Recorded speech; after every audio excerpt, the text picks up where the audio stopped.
Hi, my name is Bruce McDonald. I'm the director of Dreamland, also the director of Hellions, Creeped Out, and Pontypool. You are listening to the Horror Squad podcast.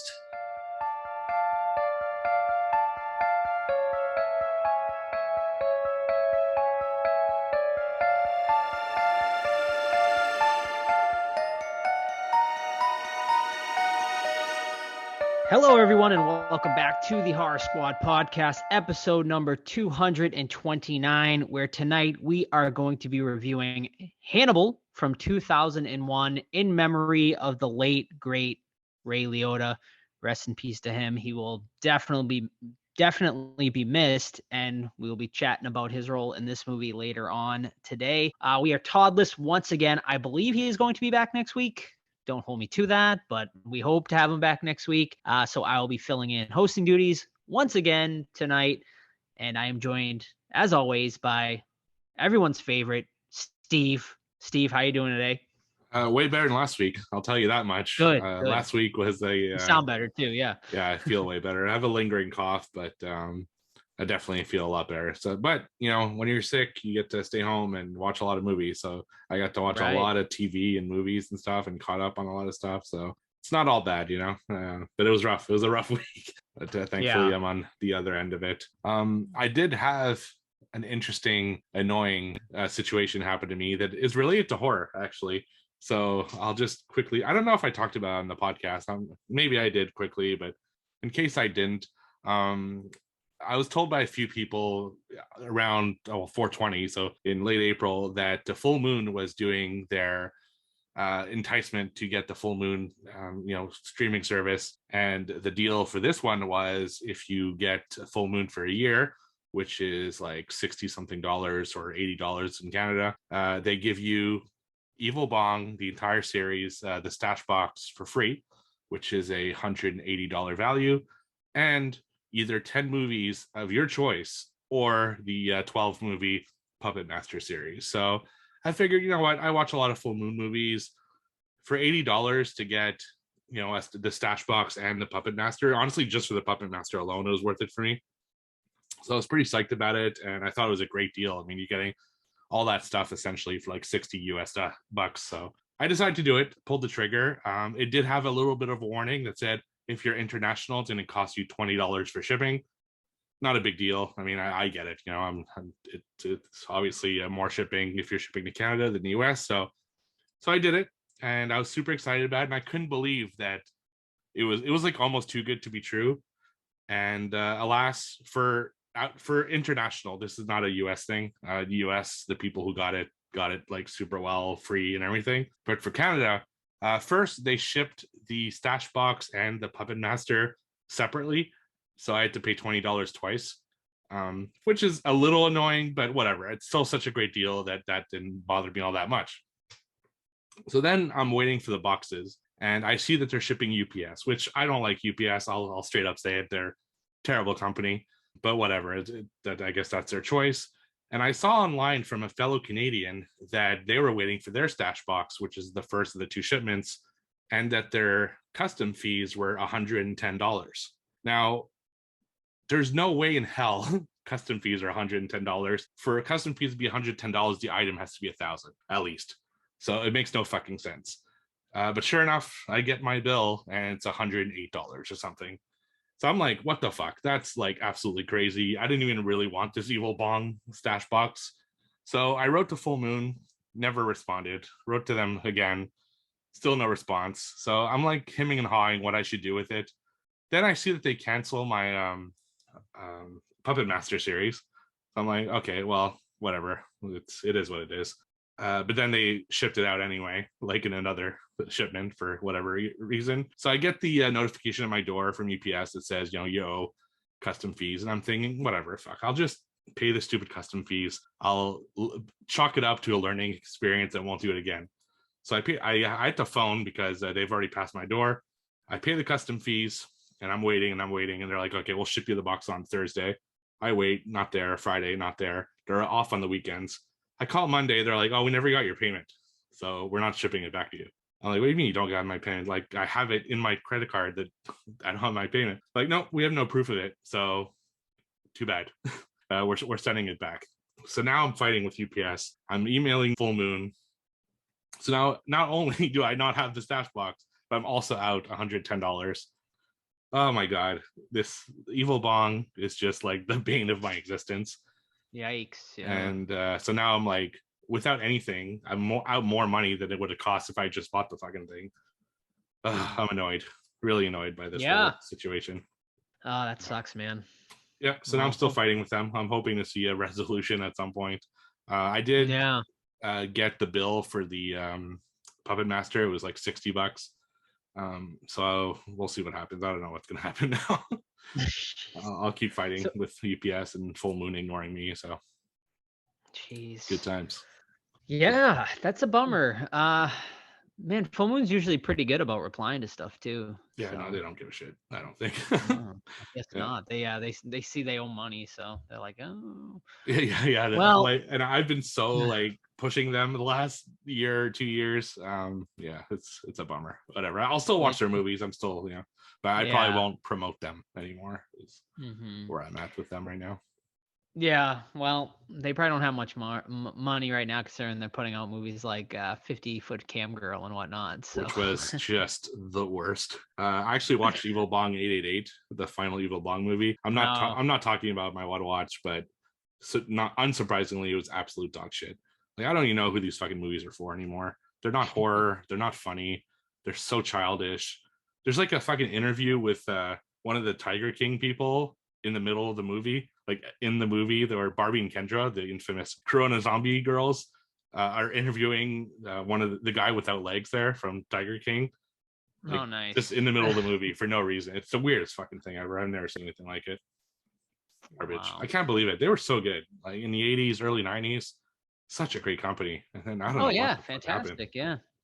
Yeah, I don't know what band is smoking recently, but I don't know. I don't think they'll ever come back from it either. Like I think they've just totally become like a trauma style company, and they'll never come back from that. I don't think so, which is too bad.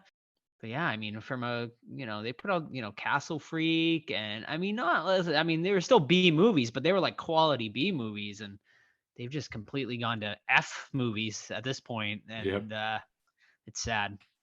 But all right, I guess that is it for now. So why don't we get into some horror news? And let's start us off with some pretty big horror news, I suppose. Well, maybe not horror per se, but for those of you who are fans of the True Detective series, I figured this would be a good segue since we are covering Hannibal tonight. Which was sans Jodie Foster, which we will get into later. But if you are a True Detective fan, Jodie Foster has just been announced to star in season 4 of that series. So I am super excited. I think it is a great casting choice. This is going to be the first time a woman will lead, I believe, because season 1 we had McConaughey and Woody Harrelson. Season 2 we had Vince Vaughn and I can't remember who was. Oh, Colin Farrell, I believe. And then season 3, I did not watch, but I believe it was 2 other men leads. So we're going to have Jodie heading up this one, policing again, Agent Starling style. So we shall see. I don't know. Are you a fan of the True Detective series, Steve? I never watched them. I heard a lot about season 1 and 2, but I heard 3 was pretty bad. Yeah. It's just something I never got into, really. But it's nice to see her. We don't see her enough. I think she does more like directing and stuff. So she's more behind the scenes now, but always nice to see her pop up every once in a while. Yeah. Season 1 was fantastic. 2 was okay, and 3 probably not worth it. But if you can find season 1 to watch, I could not I think it's one of the best seasons of television like ever. So highly recommend it. And there's definitely some big time horror elements in that show, especially season 1. So definitely check it out if you can. Here we go. Stephen King. We just talked about Stephen King like a lot last week. And then bang, he comes out and says he has written a sequel to Cujo, of all things, titled Rattlesnakes. Steve, I know you're the big Stephen King guy, or your wife is the big Stephen. So I'm sure you have a little more information on this than I do. I don't. I just saw the headline really, and very surprising. Like I didn't think Cujo of all the ones was the one that was going to get a sequel, but I guess he got inspired by something. So cool to see.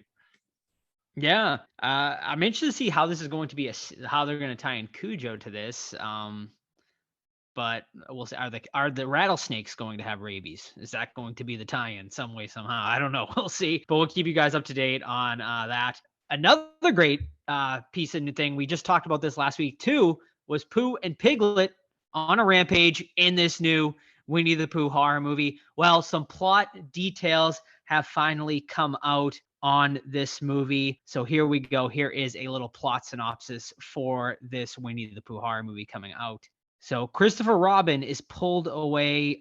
So in this version of the classic story, Christopher Robin headed off to college and he has abandoned his old friends, which then leads to the duo embracing their inner monsters. The director goes on to say Christopher Robin is pulled away from them and he has not given them food. It's made Pooh and Piglet's life quite difficult because they've had to fend for themselves for so long. They've essentially become feral. So they've gone back to their animal roots. They're no longer tame. They're like a vicious bear and pig who want to go around and try to find prey. So there you go. There is, it's basically a revenge tale, it sounds like, on our young protagonist, Christopher Robin. So it sounds kind of fun, honestly. I'm a little bummed, to be honest.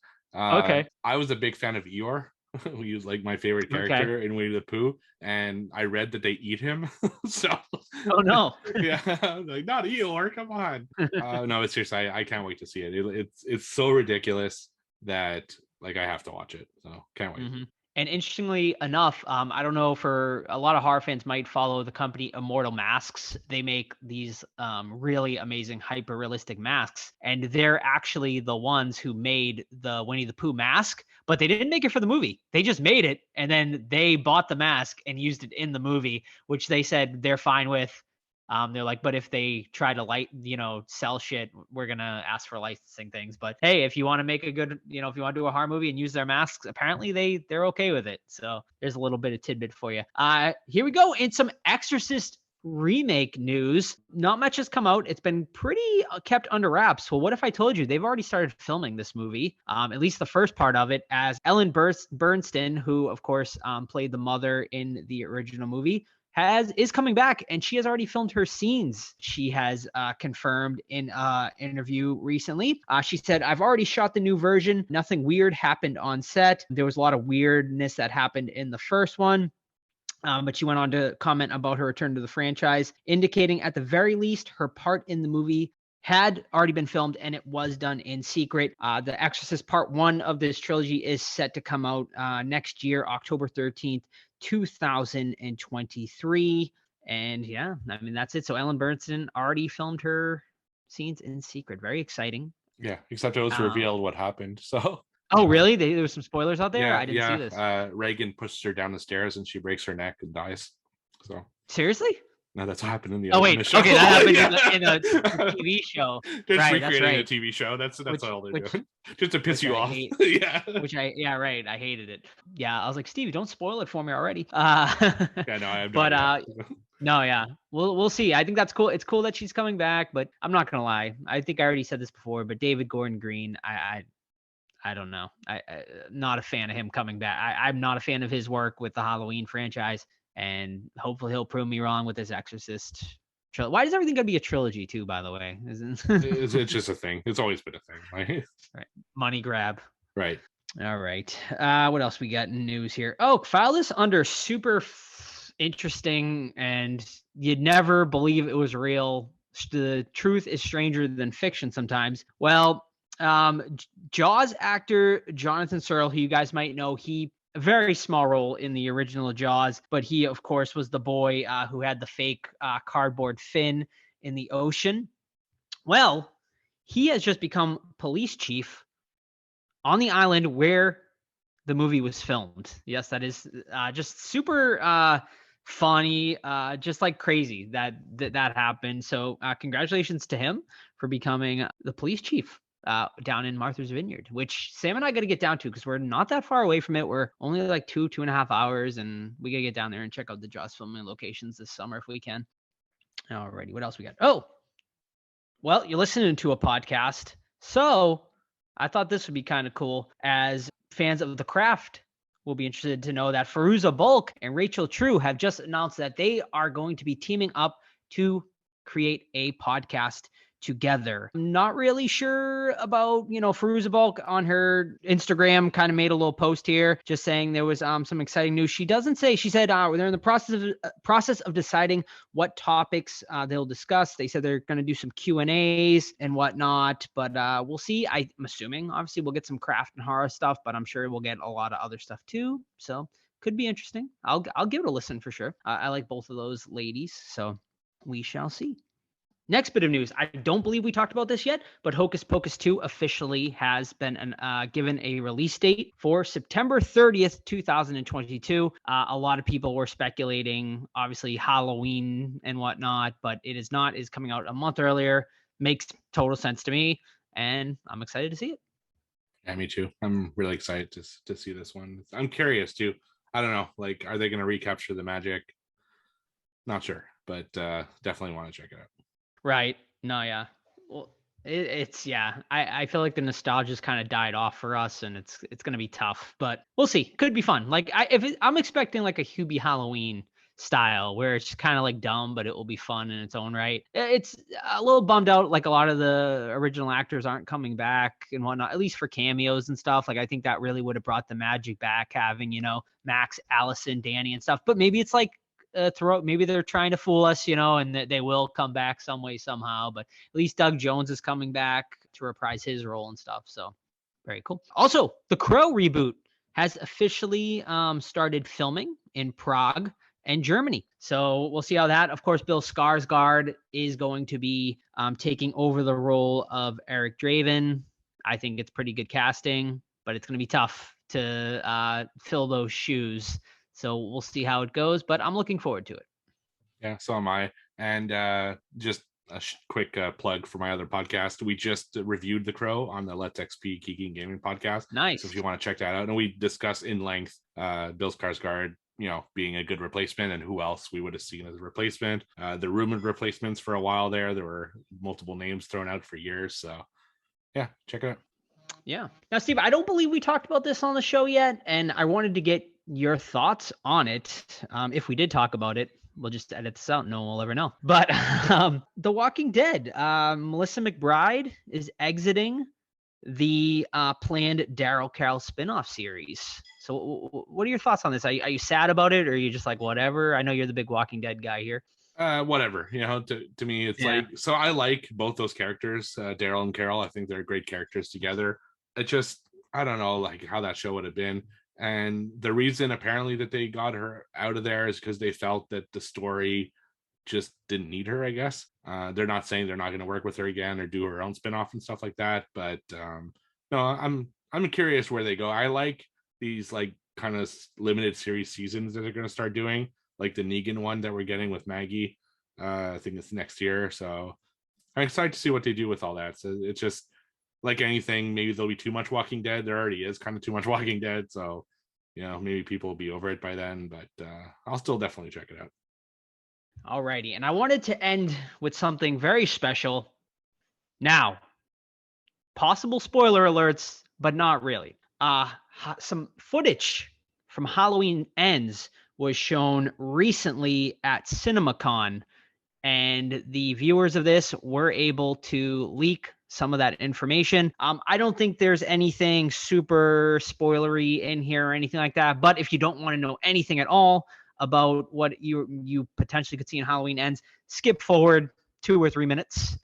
But here we go. So here is a little bit of a breakdown of what was shown in the trailer. So it opens 44 years ago, the face of fear was born. Classic footage from John Carpenter's Halloween was shown.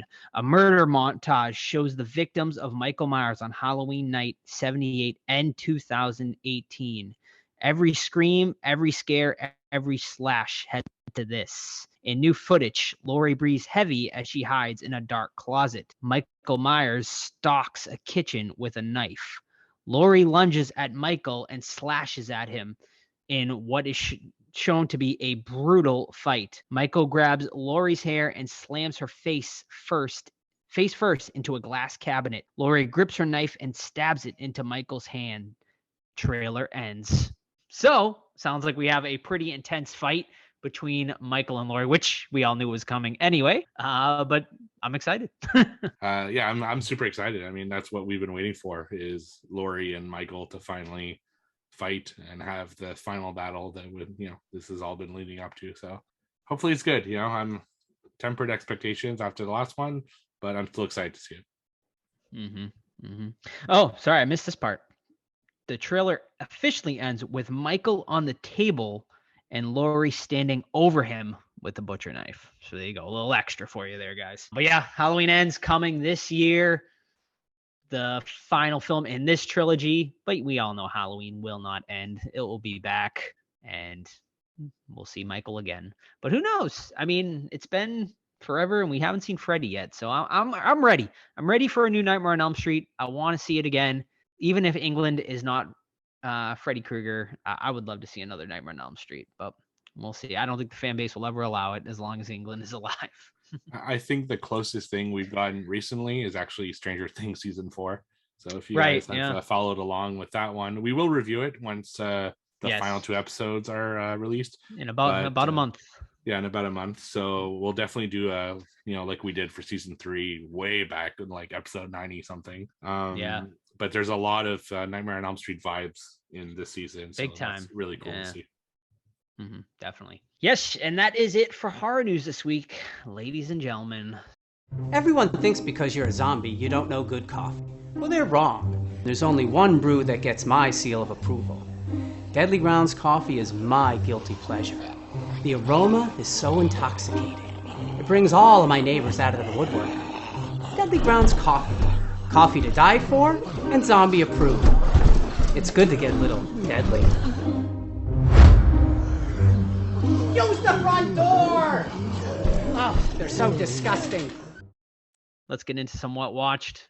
Non-horror wise, Sam and I started The Circle, which was recommended by you. Right. And I don't know how I feel about it yet. We're only a couple episodes in, but it just seems like a bunch of people kind of talking to themselves and sending messages. But we did just get the Spice Girls showing up, so that was an interesting little twist. I really need you to watch season 1 because that's the season 1. Okay. Where your clone comes in, or your your potential brother that you didn't know about comes into play. Tell Sam about that one then. All right. Yeah, definitely have to check that out. He comes in late. Like I think he's like the last one to come into the show, but yeah, definitely need to watch it. As for me, I've been watching a lot of stuff because I have been sick, so I was actually struggling to pick which of the movies I want to talk about. So I'll just pick 3 of them that I think are worth talking about the most. The first one I watched over on Crave, which is a Canadian channel, and it's from 2021, and it's Old, which is M. Night Shyamalan's latest film. So in this movie, I think both Todd, Joe, and probably Sam all talked about it at some point, so I'm not going to go too much into it. But basically, this family goes to like a retreat, and then with other people from that retreat, they go to a beach where they realize that things are a little weird and that they start aging really quickly, and they try to figure out how to escape it and everything that goes on with that. I think the movie has a really cool concept. I really love the unraveling of the mystery throughout the film, and it's like a typical M. Night film. It's like slowly unraveling a mystery, and then there's a twist that to me actually works in this one. I thought it was a really kind of interesting twist. It kind of brings everything together. But where the movie loses me a little bit is from a technical standpoint of all things. I find that the story beats are odd. Like they're in a weird sequence where sometimes it's confusing as to what's going on. The camera angles are really distracting, which is weird. Like they do really weird camera angles from different shots. Like sometimes like from a perspective of their feet, and they're a wide shot and then close shot. And it's just, I don't know. There's something about the camera angles that really bothered me about this one. I also thought that the makeup was uneven. Like sometimes the makeup looked great and sometimes the makeup looked really bad. That's a problem you face when you age people, I guess. For some of the actors, they actually chose other actors to portray them, but others, they just put age makeup. One in particular, this is kind of like attractive young girl, not too young, like in her 20s or something. and they decided to go the makeup route with her, and she just didn't look good as an old person. It was obvious it was a young person playing an old person, and some of the acting is a little not the best, so still, I had a fun time watching it. I'm happy I watched it finally. I've been waiting for it since it was talked about a lot last year, but it's not something I would revisit. So that's Old, which I watched over on Crave. Nice. Yeah, I thought that one was pretty good, pretty decent for a Shyamalan movie. I thought it was one of the better ones he's come out with recently. All right, my first one tonight. Well, we watched a lot of Stranger Things over the weekend, obviously, but we decided just to have like a lazy night where we didn't feel like looking around for anything over on Netflix. So we just watched a couple of movies that were leaving Netflix within the next few days. So the first one is Final Destination Part 3 from 2006. Been a little bit since I'd seen this one. I remember seeing it in theaters and maybe once again after that. But I remember enjoying this one for the most part. And yeah, so this one is about, it's your basic Final Destination movie. This one has a great opening with the roller coaster where she has a premonition on the roller coaster that the roller coaster is going to crash. And that sets the rest of this movie up. It stars Mary Elizabeth Winstead and the dude whose name I can't remember. He's been in a lot too. I remember Ryan Merriam. Sam just yelled to me, so that's his name. You might know him from Luck of the Irish on Disney Channel for those of you who watch those Disney Channel original movies. But he's been in a bunch of other stuff too. I just can't think of what. But yeah, you know what? This might be one of my favorite Final Destination movies though. It was just like, man, this movie's like doesn't like ever let up. Like there's always something going on and it's always like super entertaining and super interesting. There's not long periods of time in between the kills, and these might be some of the best kills in the entire franchise. You have the tanning bed kills in this, which is just great and fucking brutal, where the girls catch fire in the tanning bed. And then you have the guy with the weights, where the weights come down his head and just completely like smash him up. And then you have a great nail gun kill. The whole thing is just great. It's great. It's definitely one of my favorites. And I don't think it surpasses part one, but it's definitely on par with part one. So this might be my second favorite in the whole franchise. And the roller coaster death thing in the beginning is definitely one of my favorite openings. And then we tried to watch part 4 after, and that one's fucking bad. It's the one with the race car, right?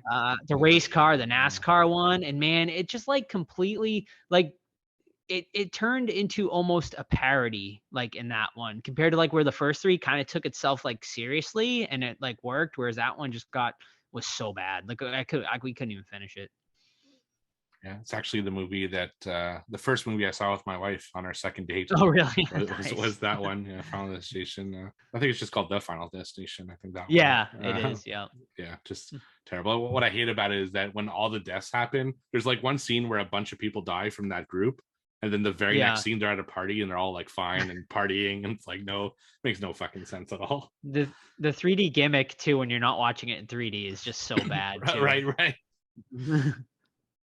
So my second one this week, I'm still continuing my 1980s kind of push, leading up to our 80s episode in July. So this one is a movie I hadn't seen in like a long time, and I definitely wanted to rewatch it before our 80s episode so I can determine whether or not it's a top 10. And that's 1986 The Fly, which is a remake, of course, from a Vincent Price film. So in this one, Jeff Goldblum is a scientist who discovers how to do teleportation. And he's very excited about it. He's been able to teleport items and stuff like that, but he had a hard time teleporting anything that was alive. He tried with like monkeys and it just like didn't work at all. But then he figures it out. He puts another monkey in and the monkey comes out perfectly fine. So, like a lot of great scientists do, he put himself in the machine to test it on humans because he really wanted this thing to work.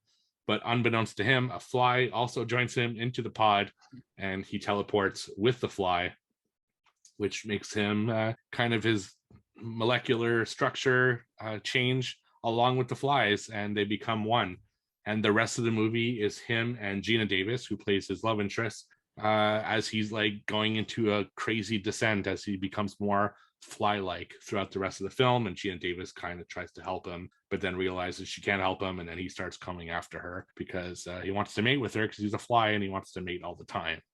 This movie, so I remembered this movie being good. I didn't remember the movie being this fucking good. Like, this movie is excellent.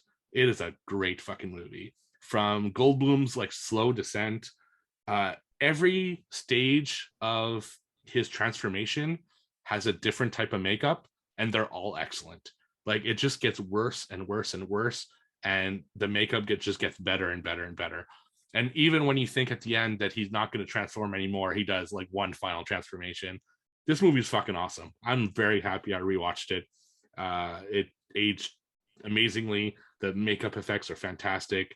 The movie's great. Honestly, there's a very strong chance this will make my top 10, and it might be pretty high on my top 10 for the 80s. But who knows? You know, I still have more movies I want to revisit before then. But if you haven't watched The Fly in a while, highly recommend it.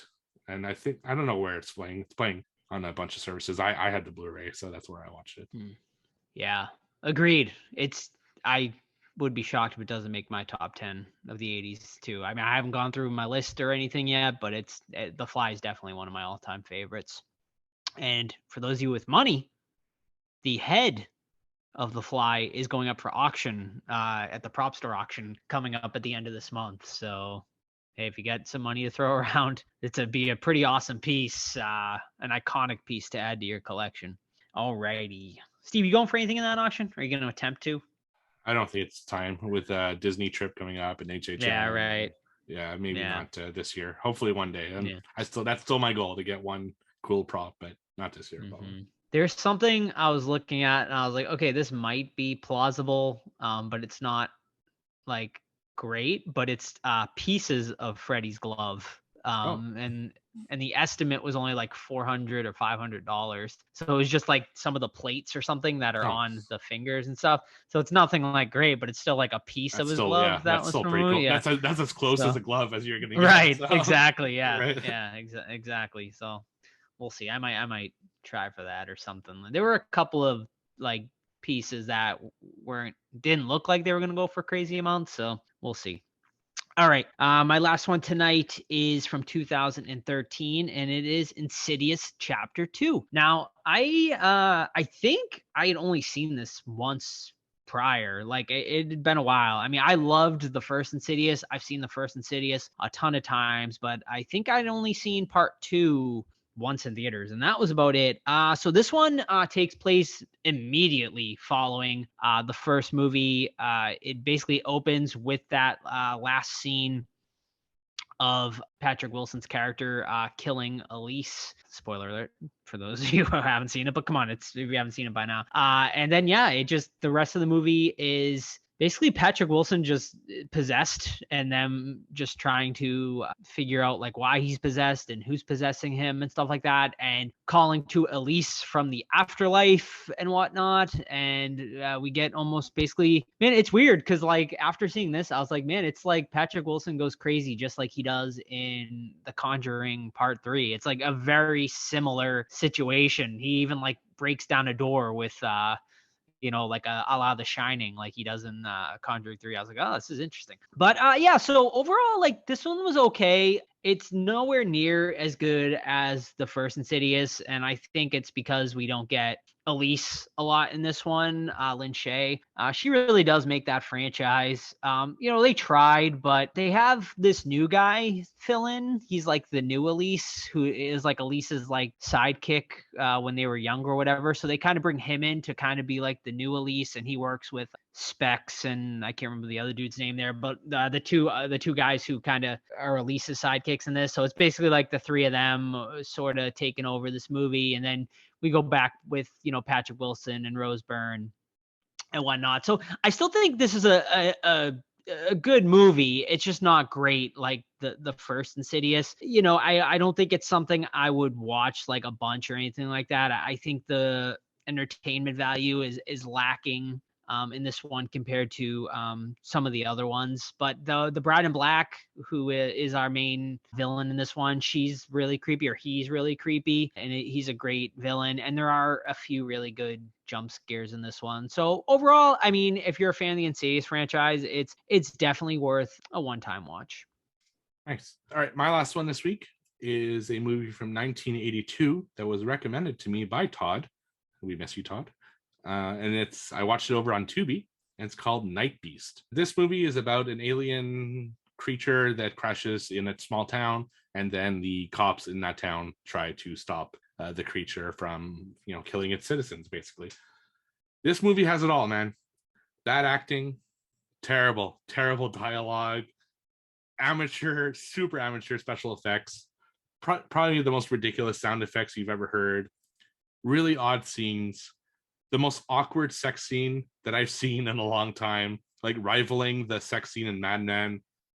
Oh my God, this movie is the definition of bad, but the definition of so bad that I fucking really enjoyed it. It's like they were taking it both really seriously, but also not seriously at the same time. The makeup effects aren't that good, but they're still like passable. Like I said, the sound effects are really bad, but it really adds to the charm of this movie. Oh my God, I just enjoyed the hell out of it. Like the whole runtime, I had a smile on my face watching this because it was just so ridiculous. It's the kind of 80s cheese that I really love. And I had never even heard of this one. So, it was on my radar at all. And when I watch it, I'm going to be pushing this to people for the next, few months and stuff. I put it on my rare gems list on Letterboxd. Check this out. If you like 80s cheese movies, this is actually one of the better ones I've seen. So that's Night Beast 1982 over on Tubi. Nice. I'll definitely be checking that one out because it sounds like a wild ride. Wait till you see that sex scene. It is so awkward. It's so funny how awkward it is. I'm going to try to watch it for next week then. Yeah. Because now I'm curious. You piqued my interest. Nice. All righty. So I guess we're getting into trivia now? Yes, we are. So Alrighty. I figured... Are we doing this 60-second game? Is that what we're doing? I figure we'll do a 60-second game, something we could play two people and, still make it interesting. All right. It'll give you practice, too, because I practiced a lot with Todd while you were away. So now you get to practice a little bit and be sharper when I do them on our regular full squad episodes. Okay. Right. So you want me to start with you? Sure. All right. Let me just pull up my movie here. I have them all pulled up. Okay. So let me know when you're ready. I'm ready. 60 seconds. Go. Okay. Is it 90s? No. 80s? Yes. 80s. Okay. Is it a ghost movie? Yes. It is a ghost movie. Okay. 80s ghost movie. Does it take place in America? Yep. It does. Okay. Are there famous actors in it? Yes. Ooh, okay. Very famous? One I'd say is very famous. One is very famous. Okay. It's not the Amityville Horror, is it? It's not. I think that's 70s anyway, but okay. 80s ghost movie. Are there any other sort of supernatural things going on in this movie besides ghosts? A little bit. Okay. 10 seconds. Is it Poltergeist? No. This game's hard. Yeah. All right. So you get final guess. Okay. 80s ghost movie. Very famous person. I should last for the years. That might help narrow it down. Probably. I'm learning though. I'm learning. I don't gotta guess. No. You're gonna really hate yourself for this one, Joe. Okay. It's The Shining. Oh, okay. Very famous with Jack Nicholson. It is a ghost movie. Sure is. But other supernatural, I mean, he has some kind of special, powers. Yep. So. All right. Very nice. I wrote really easy on you for the first one, so. Yeah, you did. I'm not going to be good at this game. I can already tell. Well, that's why we practice while Todd's up. Yep. All right. Alrighty. I got my movie. You ready? Yes. Got it. Is it from the 80s? It is. 85? No. After 85? Yes. Okay. Is it ghosts? No. Zombies? No. Creature? Is there a creature? No? Okay. Is there a killer, like a slasher? There are killers. Okay. But it's not a slasher. Is it Monster Squad? It is not. Okay. Jeez, not killers. Are killers. So it's human killers? Not human killers. No, are they clowns? They're not. Not human killers, not a creature.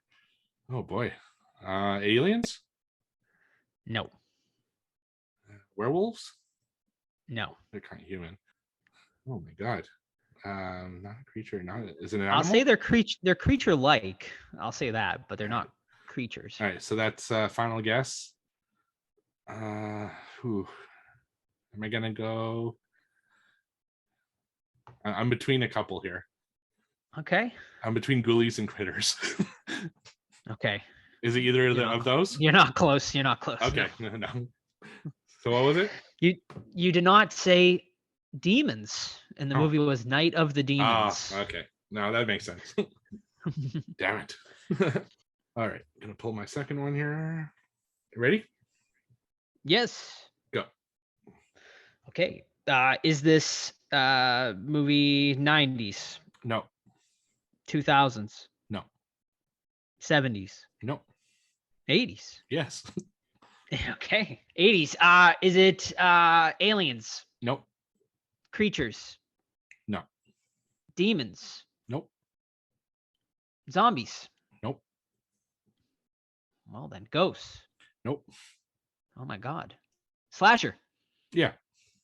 Slasher. Okay. Is it a human slasher? Yep. Mhm. Is he alive at the time? Yep. Okay. Human slasher alive. Is it pre-1985? Yep. Okay. 80? Is it 1980? 83. I'll just go to. Okay. 1983. Human slasher movie. Oof. Final guess. Oh, fuck. Man. I'll give you a hint. Maniac. No. I'll give you a hint. One of the stars of this film was one of our interviews on the show. Oh. Sleepaway Camp? Yes. Hey. Lovely. Yeah. All right. You got your next one pulled up? Yes, I do. All right. And go. 80s? No. 90s? 90s, yes. Okay. Late 90s or early 90s? Early 90s. Okay. Is it ghosts? It is not ghosts. Zombies? No. Demons? No. Supernatural in any way? No. A creature feature? No. Slasher? I'm going to say no. No. Is it like a crime type movie? Yes. Like Silence of the Lambs type? Is it Silence of the Lambs? Yes, it is. Nice. Good one. I had a feeling that's where it was going. Yeah. I had to do it. Yeah. All right. Pulling up the last one here. You ready? Yeah. And go. Alrighty, let's go. Is it a ghost movie? Nope. Zombies? No. Slasher? Yes. It's a slasher. Okay. 90s? Nope. 80s? Nope. 70s? Nope. 2000s? Nope. 2010s? Yes. Okay. Before or after 2015? After. After 2015? Ooh, very, very current. Mhm. It's not, is it, so it's before 2020 though? So Yeah. it's between Yeah. 15 To and 19. 2010s. Okay.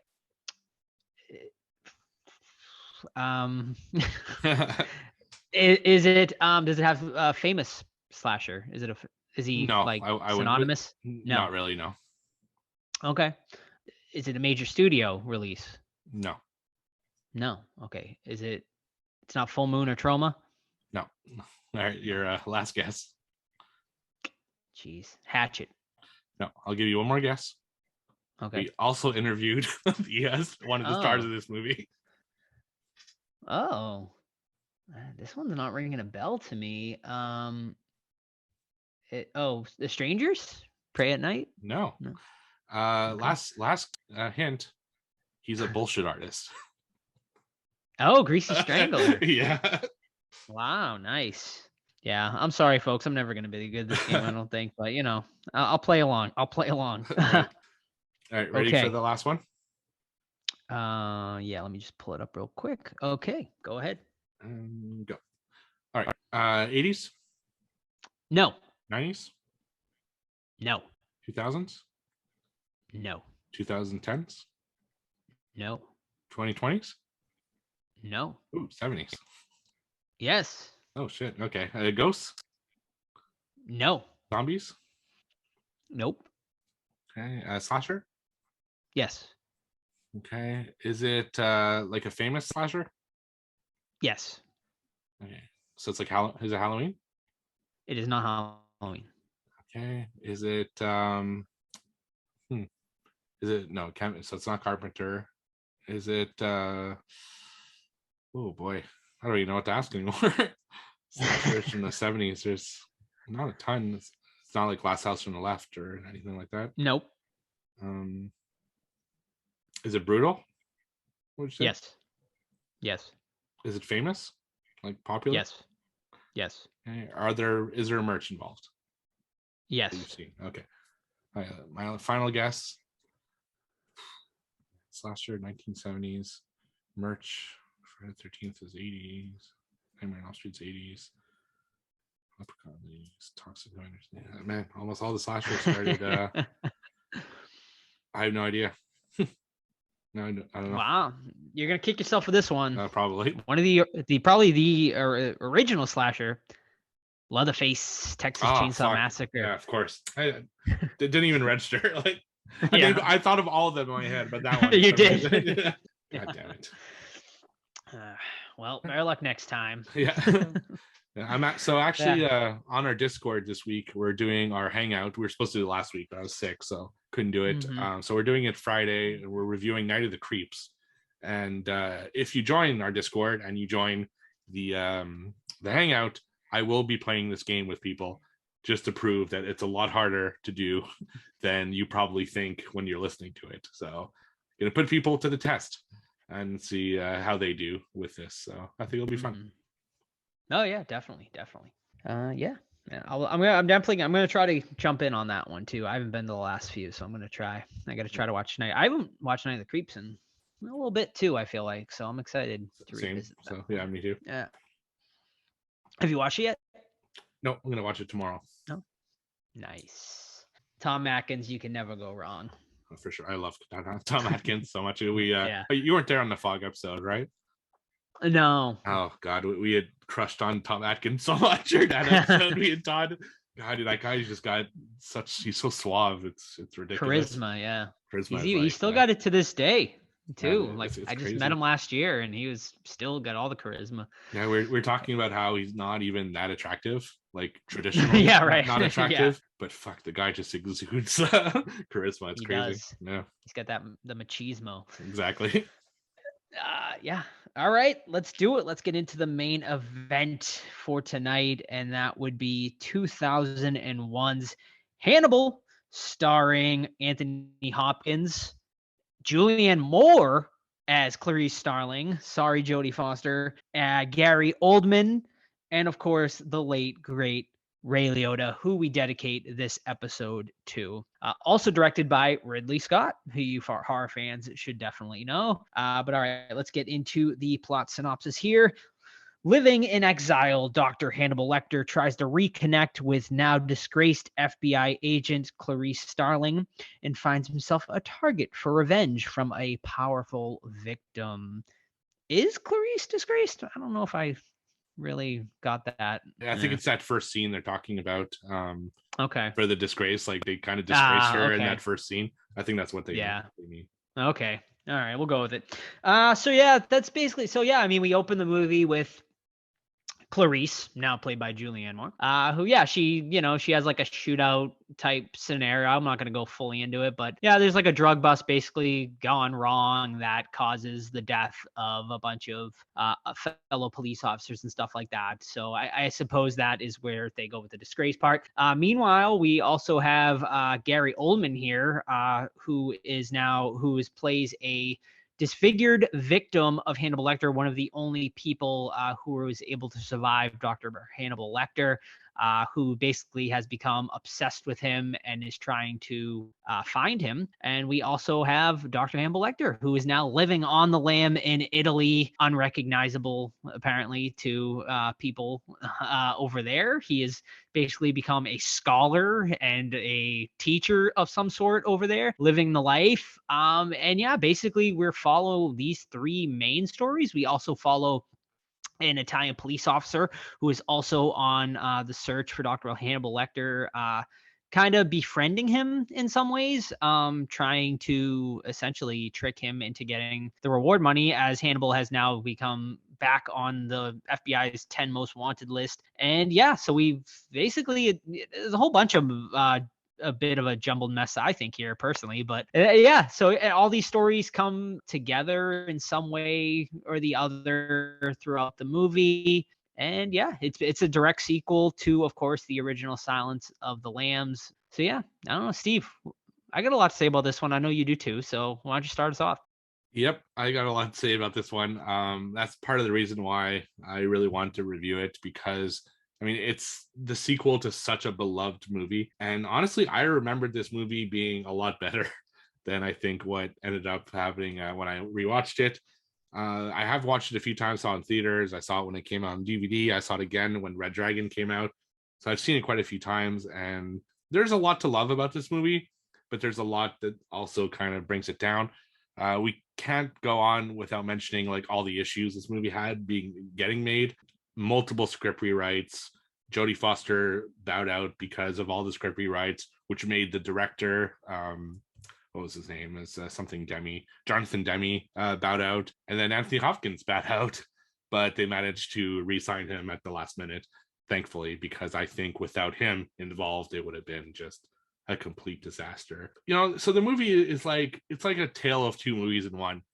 I really like the Mason Verger storyline, where he's obsessed with Hannibal Lecter and he basically wants him for his collection and to kill him in a very disturbing way. They don't do a great job of explaining really why, other than he was a victim that survived a Hannibal Lecter attack. The book does go into it, and Mason Verger is a way worse character in the book, and I'll mention that a little bit later as to what the difference is and how bad of a character he is in the book versus the movie.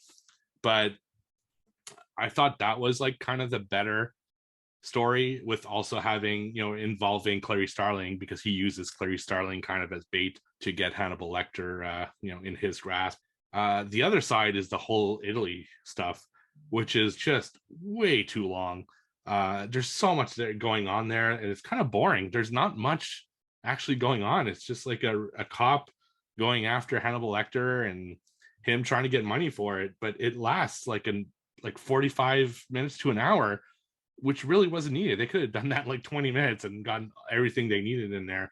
So that's the problem with this movie, is that there's some really cool stuff with the Mason Verger stuff versus Hannibal Lecter with Clarice Starling in there. Then there's this really kind of weird Italian stuff, which I almost feel like they added just to please Anthony Hopkins, to give him, I guess, more to do and to see what Hannibal Lecter is like outside of, kind of his jail cell / when he's working, to see what his life is like. But I got a lot to say too. So that's basically my overall synopsis of it.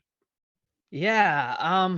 So I didn't remember a lot about this movie, besides the infamous like last scene, which we'll get into later with Ray Liotta. But other than that, I didn't remember a lot about this movie. So it was like a pretty fresh watch to me. I mean, I think this movie severely misses Jodie Foster. I mean, Julie Moore's a great actress, and I really do like her, but I don't know. It's just like Clarice, it just does not feel like Clarice, like in this entire movie. Like it just feels like a completely different character. And I mean, and I think it definitely suffers there. The Italy stuff, hated it. Like I did not enjoy any part of when they were in Italy. I just found it so boring. This movie's 2 hours and like 15 minutes, which is also like way too long. And they could have cut, like Steve said, a lot of the Italy. They could have cut Italy completely. Like, I mean, I think the better movie here is you focus on Mason Verger and Clarice and cut everything else out, and obviously like bring Hannibal in, but everything else could have been just gone. And I think we needed more. I think we should have focused more on Mason Verger because he's a super interesting character. He's really creepy fucking looking. The makeup is fantastic, and Gary Oldman puts on a great performance as always. And every time he was on screen, like I was captivated. And then we would jump back to the Italy stuff, and it just like lost me like a lot of the way. Like even like when he kills the guy in Italy, like I just didn't like. It was cool and all. It was a cool kill and everything, but that kill didn't really feel like Hannibal Lecter either. Like it was like more like of a slasher kill. So there's like good moments in here, but I just can't get on board with this movie. Like, even though like I enjoyed bits and pieces of it, like as a whole, this movie is like a jumbled mess. And when you're comparing it to one of the greatest like movies like in cinema history, like in Silence of the Lambs, it's just like a complete and utter letdown, especially when it's directed by someone like Ridley Scott, who's one of the greatest directors, of our generation. It just leads to a massive disappointment. Yeah, exactly. The movie starts off great though. The very first scene where Barney, who is the only constant in all of the film adaptations of Hannibal Lecter, even going back to Manhunter, actually, so that's really cool, presents Mason Verger with the classic mask, which is not only a cool way to introduce Mason Verger's obsession with Hannibal, but is also a good way to get that mask back on Hannibal Lecter later in the film. So it's a really good scene. And you get the reveal of what Mason Verger looks like, which, like you said, one of the best fucking makeups like ever. He is so good. Like, you do not see Gary Oldman under this makeup, which is actually one of Gary Oldman's like traits, is that he's so different from movie to movie. But in this one, the makeup just sells it. So it's like the perfect mix of being grotesque to the point of almost being a monster, but also realistic, because it's not like so grotesque that you're like, oh, that no one would ever look like that. It's like believable that a human could look like that with all the surgeries he's had and everything. And the way he plays that character is so good. Like, he's such a little whiny little shit, and you could tell he comes from money and he's so full of himself. And Gary Oldman really sold that character. And he's a very unlikable character, especially if you know about what he's like in the book. So big kudos to that. And I gotta say, one of my favorite lines in this movie is actually from Mason Verger, when he says, "I have immunity from the risen Jesus, and nobody beats the Riz." Like, he's just so, the way he speaks is just fucking fascinating. Yeah, I loved that whole thing. Mm-hmm. Yeah, so I want to get into Italy here, because we're to believe that Hannibal Lecter, one of the most notorious serial killers, a guy on the FBI's 10 most wanted list, is able to just hide out in Italy without a disguise and no one recognizes him? Right. Actually, a fun fact about that top 10 most wanted list. So on the list is Osama bin Laden, and they really like make a point to show Osama bin Laden before. But when the movie was filmed and released, no one really knew who Osama bin Laden was, because this is pre 9/11. It was pre 9/11. Wow. Yeah, the movie came out in 2001, so it was filmed like around 2000. So the fact that they show him is like weird, because when people saw the movie, it would have had no effect. But knowing what he did later, it was like, right, it's crazy, chilling. Right. Yeah. But you're right. Like, he just lives his life normally in Italy. Absolutely no idea who he is. The dude's like, he's doing like lectures. He's like in front of like hundreds of people. Yeah, exactly. There's a lot of weird stuff with Italy. Another thing I want to know: does the FBI have a team of smellers? Is that really a thing where you can like present a letter to a panel of people who just smell it and know exactly where it came from? Yeah, I don't know. Like, I want to talk to my agency and know if we have smellers too, like other than dogs that do that. Like, it's weird. Like, that was a whole weird scene. It was the guy from Breaking Bad too, which I thought was super. The guy in the wheelchair. But yeah, the whole Italy thing was just, it didn't work to me at all. No, because you spend so much time just showing Hannibal being cultured, but like you said, it's weird because he's just like out there. We have no.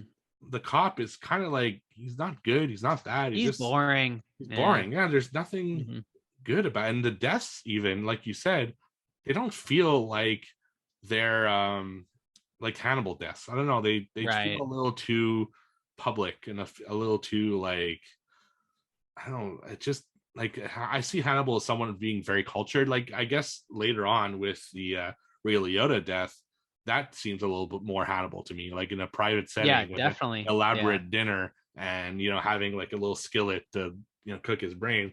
Whereas this one, he's just like slashing people's throats and making a big deal out of it. And what's even weirder is that, I don't know if you know this, but the locations that they have in the movie are locations that people don't get movie licenses for at all. They always say no. And Anthony Hopkins had to go to Italy himself to get these locations because they fit nice.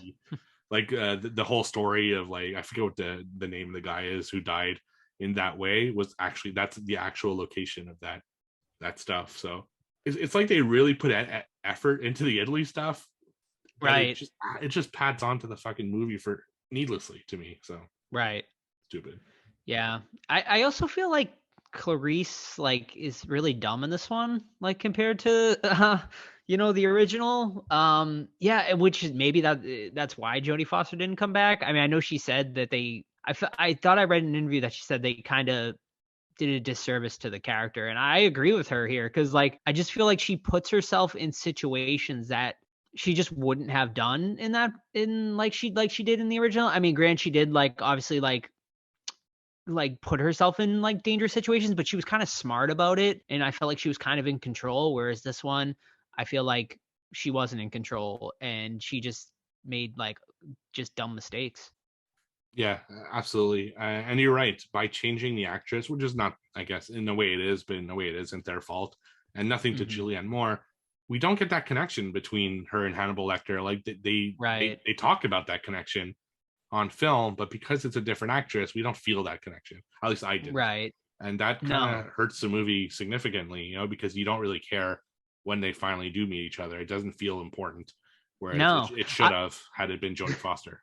Absolutely. Like I never would have cared if Julianne Moore died in this movie. Now, if it was Jodie Foster's character and I had that, I would have cared. Like, and it's not the movie's fault in a way because like it's not their fault they couldn't get Jodie Foster back. They tried, but it's just tough. It's tough to introduce a new character that's so beloved and then change, like just like I mean it's not even a close to a same type of scenario, but like Nightmare on Elm Street 3 and 4, like I didn't really care when Patricia Arquette's character in part 4 dies because it's Tuesday night, and if Patricia Arquette had come back and she died, I think it would have been more impactful and sad.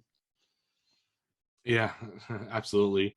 However, I will say that once the Italy stuff is done and that Hannibal gets captured by Mason Verger's people, the movie kind of picks up again, thankfully. Agreed. Yeah. And that's so we get to the boar scene, which is Mason Verger's big plan.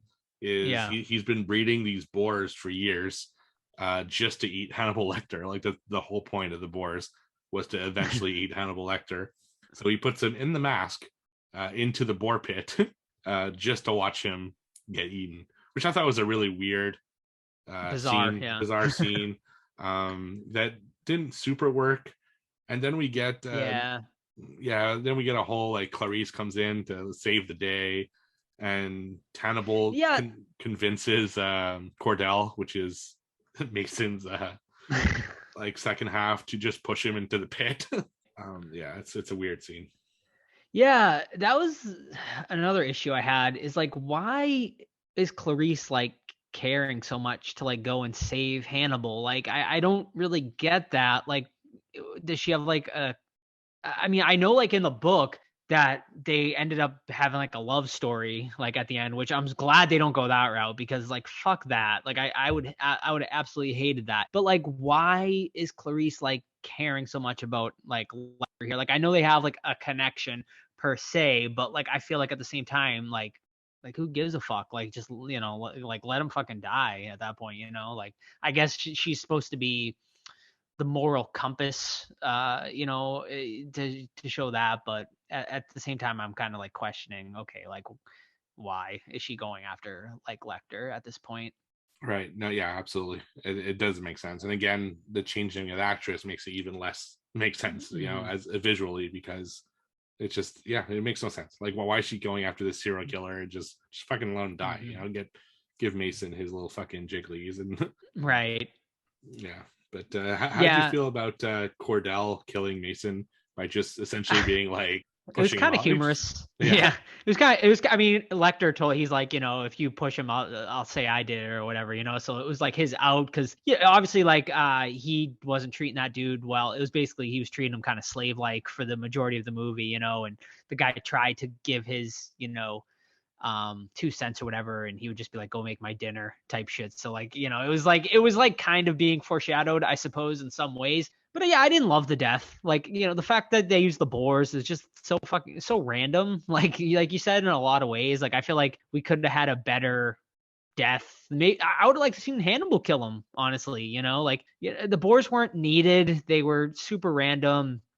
And yeah, the scene didn't work for me overall. Yeah, and so do you know about the story of Mason Verger, like from the book?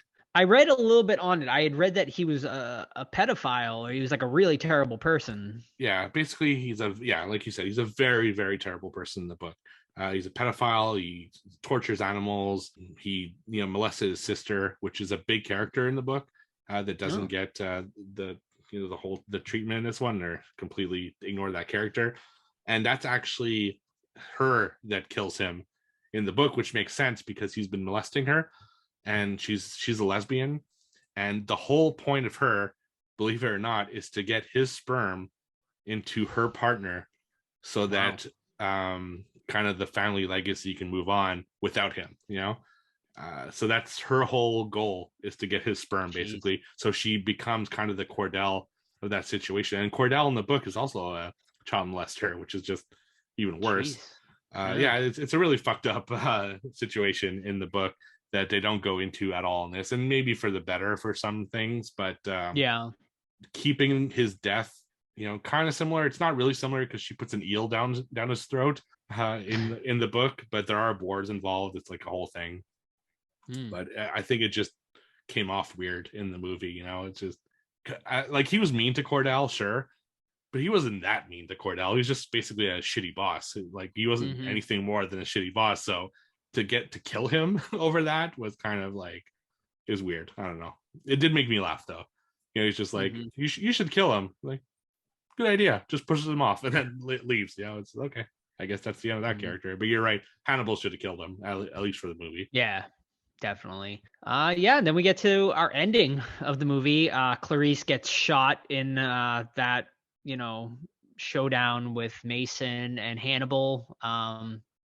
And Hannibal Lecter saves her. He picks her up, he takes her out, and they end up at Ray Liotta's lake house. But why? Like, I don't understand why we end up there. So the scene is cool, but the setup makes no fucking sense. No. And why this is the end also, when we didn't see Ray Liotta all that much in this movie. No, he's not like a massive character. No, but so it's kind of random that you're supposed to care about him or his fate at all. Like, other than if that had not been, so same movie, same character, not Ray Liotta, like an unknown actor, I would not have given two shits about that scene. Right. But and he's kind of dickish in the movie too. Right, exactly. So because it's Ray Liotta, I cared because I like that actor. But how did, like, that's a weird thing, if, like, I don't know, it was a weird scene. Cool, but weird. But yeah, it makes no sense why they're at his cottage or whatever. Okay, I didn't know if I missed something, because I was like, there's got to be a reason here. I mean, I know, like, him and Clarice, like, work together and they've kind of butted heads, but, like, I don't even remember really, like, him and Hannibal, like, connecting at all. So I don't even know how he would know he was living, like, there or anything. But anyway, so yeah, we get to that scene. Clarice wakes up, comes downstairs, and Hannibal is cooking up a nice meal for Ray Liotta's character. And yeah, I mean, it's like really random because, like, I feel like we don't really get any sort of resolution in this entire movie. Like, it's this whole thing is like set up for this amazing scene where he peels back Ray Liotta's head and he starts, feeding him his own brain, which was fucking great. It's such a cool scene. Definitely the best scene in the entire movie. But But then, yeah, like, so Clarice, like, calls the police, which, okay, like, Hannibal Lecter didn't think to cut the phone lines, apparently. Like, you know, and then the cops show up, which seemed to take them, like, a half hour. Yeah. And, yeah, like, you know, Clarice tries to outsmart Hannibal by, like, handcuffing him, but he's able to cut. We don't know if he cuts his hand off. We don't know if he cuts the handcuffs off. I mean, it's not really shown. Well, we It's know all later, off screen. Right? Well, right. Yeah, I guess, yeah. right when they're on the plane. We find out it was his hand. He cut his hand off. Right. Randomly. So which they don't show, and then he's gone. Like he escapes into the night, and Clarice is there. The police, you know, show up, and Clarice puts her hands up, and that's basically how the movie ends. And then we get a really random ass scene of Hannibal on the plane feeding a little boy pieces of the brain that he took with him. And I think the ending line is, what is it about? You know, it's nice to try new things, or something like that. Basically, yeah.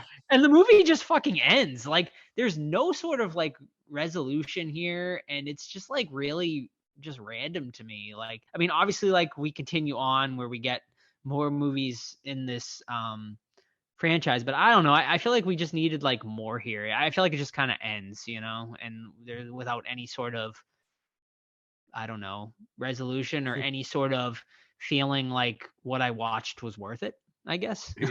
Yeah, because we're essentially back at square one, right? At the end of the movie, because Clarice is still gonna chase Hannibal, and he's still out there, presumably, like, you know, living his life wherever. And it's a really weird ending. You know, again, they didn't really set it up at all throughout the film. Right. You know, it was more about Mason Verger, so that should have been the ending, is everything with Mason Verger. And then they bring this whole thing. It's like they had this cool idea with the brain. And then they're like, well, how do we fit this in movie? Like, I don't know. Let's just put it in and see what happens. Right. We don't even know if Ray Liotta dies. I mean, I guess we assume he will, because they cut True. But he just wheels out into another room, and then we never see him again. They don't mention him anymore, which is right. Like, so odd. Yeah, the whole thing on the plane, like feeding. First of all, so he needed to escape because the cops were coming, so he had to cut his hand off, right? Because that is the he has no time left. He has to cut his hand and get out of there. No, he packs a lunch, right, and then leaves, and Very then nice goes lunch. on the plane, bringing his lunch onto the plane, which is a whole other thing I won't get into. Right. Oh my god, it just makes no fucking sense at all.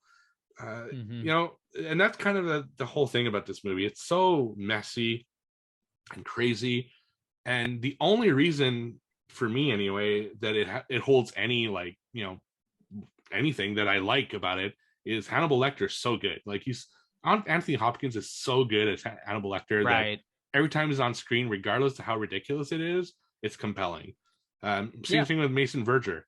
A terrible character, but done so well that every time he was on screen, I was compelled.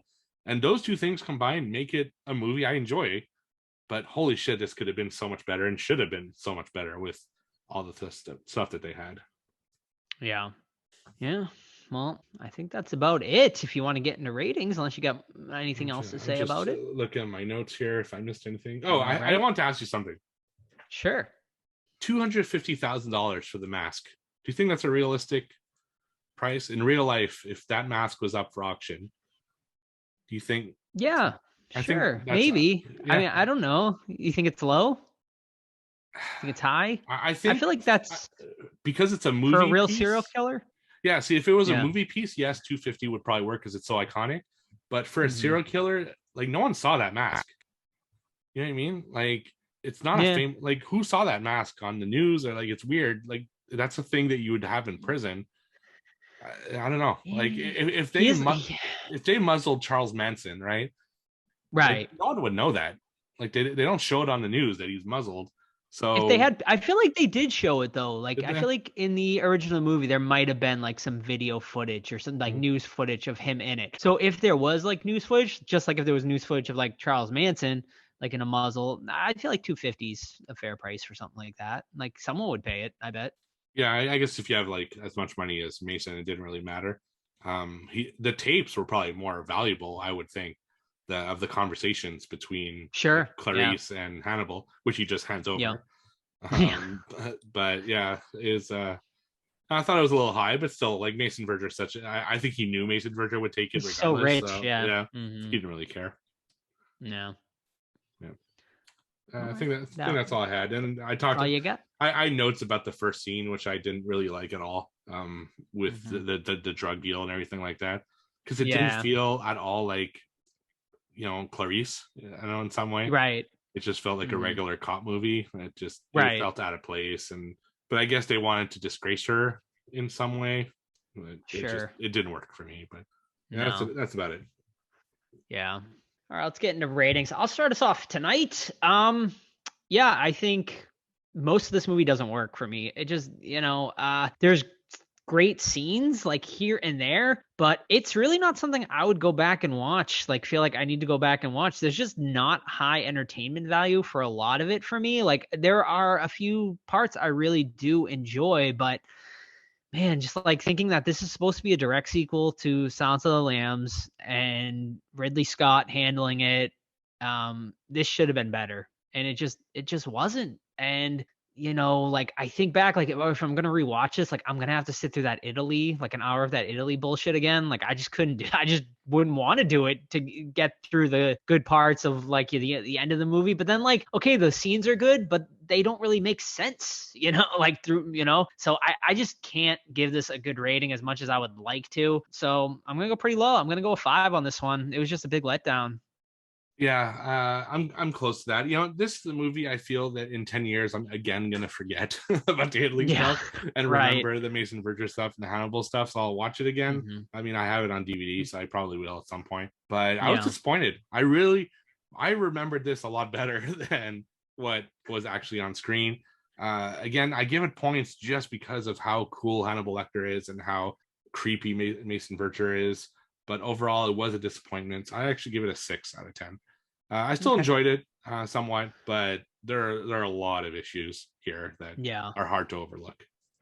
Yeah, I came out of it with about a 6, but then like the more we discussed it, like in this review, like I was like, I gotta knock this down. Like it just, it was a big disappointment, especially like, man, like. Yeah, like even if Jodie Foster came back, it probably would have been better. But like, I just think the script is a mess, like overall here. So it's just, they just tried to throw too much into the movie, I think, and they should have. It just was unfocused, and that was the biggest problem with it. Yeah, this is definitely the worst Hannibal film, I think, of the series. I think Red Dragon is better. Silence of the Lambs is obviously like way better. It's just. I never saw Hannibal Rising. Oh yeah, I didn't even count that one because it's not Anthony Hopkins. Right, it wasn't even Anthony Hopkins. I even forgot about that one. So although I hear the show is great, a lot of people told me I heard that too, and I know Mason Verger is a part of the show, and they feature actually like him and his sister and all that stuff, like all the stuff that they should have, I guess, in this movie. So maybe I'll check that out one day. But I know it got canceled and maybe didn't quite complete, so that's a bummer. But right, all right. Yeah. Alrighty. Well, once again, rest in peace to Ray Liotta. He will be missed, and his. We picked this movie because his death scene, or whatever you want to call it, was definitely one of the more memorable things I think he's done. Obviously, Goodfellas and other stuff too, but for as horror fans, I think that Hannibal scene is definitely one of his most memorable. So rest in peace once again to him. Don't forget to tune in this Friday night to our movie club. If you haven't already, join our Discord so you can get the link to join in on that movie club. All you got to do is just private message us over on our Instagram, Facebook, or Twitter, and we will send you the link to join the Discord. Yeah, and a lot of great discussions in there lately. Like we have a spoiler room, and we've been talking about Stranger Things season 4. A lot to talk about that series, and we're having a really good discussion. So definitely worth checking out our Discord. And there's other conversations, non-spoiler conversations going on all the time about all sorts of stuff. So worth checking out. Yeah, and also don't forget we also have merch. Just go search TeePublic and the Horror Squad podcast, and you will find us over on there. We got shirts, sweaters, hoodies, a whole bunch of good stuff over there. So, and yeah, I don't think we know what we're reviewing next week yet. Do we, Steve? I have an idea. Okay. I want to see how much the rental is first, and if it's available. Rob Savage's new movie is coming out tomorrow. Oh, that's right. Cam something. Yeah, like dash cam. And it got banned from some theaters for being too extreme, which that makes it, honestly, that's almost better than a good trailer to me. Like, right. You know, it's like sadness, I guess, in a way that it's like, oh, this movie's extreme, please. Yes. Right. Yes, please. So depends. Maybe we'll do that. If not, we'll figure something else out. That'd be cool. We'll figure something out. Just again, our Discord is where we will release it early, and then our social media is on the day we record for the questions and stuff. Yeah. Yes. All right. So maybe dash cam, maybe something else. Follow our Discord. We'll keep you up to date over there. You'll know first what we're reviewing for next week by following our Discord. It's a good time. Join. It's the best way to keep up with the podcast. And yeah, that's it. So we'll see you guys next week. Enjoy. Bye. Bye.